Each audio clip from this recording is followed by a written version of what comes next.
একটা reels video থেকে যদি 60 থেকে 80,000 টাকা ইনকাম হয় তাহলে কেমন হয় বলো। এটা শুনে কি তোমরা অবাক হচ্ছ? আমি অবাক হয়েছিলাম। আসসালামু আলাইকুম এভরিওয়ান, ওয়েলকাম করছি মিষ্টি লাইফ স্টাইলে।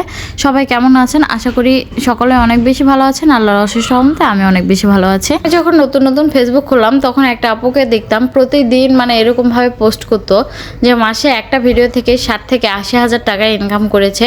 এটা শুনে আমার অনেক বেশি অবাক লাগতো, আমি অনেক কনফিউজড হয়ে যেতাম। তো পরে একদিন আপুর সঙ্গে কথা বললাম যে এই ঘটনা কি আসলে সত্যি আপু? তো ও বলতেছে হ্যাঁ আপু, একদমই সত্যি কথা।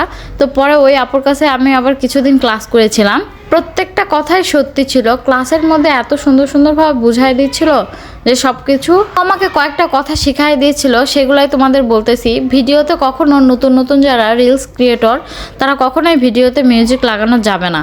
প্রথম অবস্থায় কন্টেন্ট মনিটাইজেশন না পাওয়া পর্যন্ত কোনো মিউজিক অ্যাড করা যাবে না।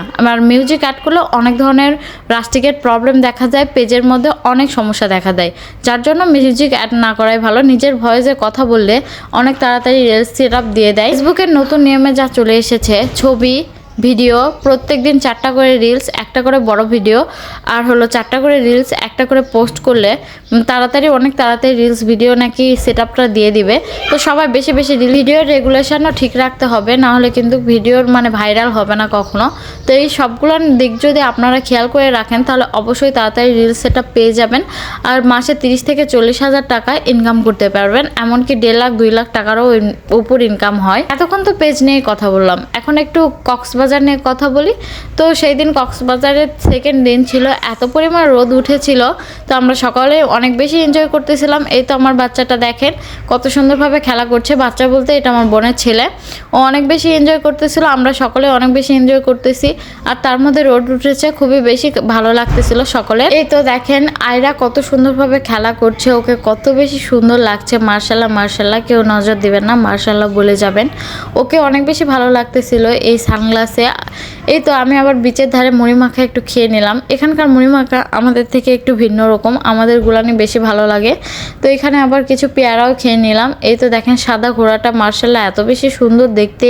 পেয়ারা মাখা খেয়ে রুমের এই সাইডে চলে আসলাম। রুম আজকে আমাদের অন্য চেঞ্জ করা হয়েছে। তো দেখেন মার্শাল্লাহ ভিউটা এত বেশি সুন্দর ছিল। রুমটা মোটামুটি ভালোই ছিল, খুব খারাপ না। এগুলো রুমেরই ভাড়া অনেক টাকা, প্রত্যেক নাইটে 10,000 টাকা করে। বাইরের ভিউটা এত বেশি সুন্দর লাগছে দেখেন, আর রোদ উঠেছে এজন্য আরো বেশি ভালো লাগছে। এখানে আমরা সবাই মিলে দুপুরের খাবার খেতে যাচ্ছি। দুপুরের খাবারটা আমরা সঠিকভাবে কেউই খাচ্ছি না, যার জন্য বাবুরা সবাই অসুস্থ হয়ে গেছে। এখানে আমি মেয়ের দেখে একটু রং ঢং করছিলাম। রেস্টুরেন্টে খাবার খেতে গিয়েছিলাম, গিয়ে তো দেখি প্রচুর পরিমাণে মানুষ। তো সেই মুহূর্তে ভাগ্য ভালো ছিল, আমরা আগে যাওয়ার সুযোগ পাইছি, যাওয়ার সাথে সাথে খাওয়ার ব্যবস্থাটা করে দিয়েছিল একজন, না হলে তো পরে যেয়ে দেখি এত পরিমাণ মানুষ কি বলবো।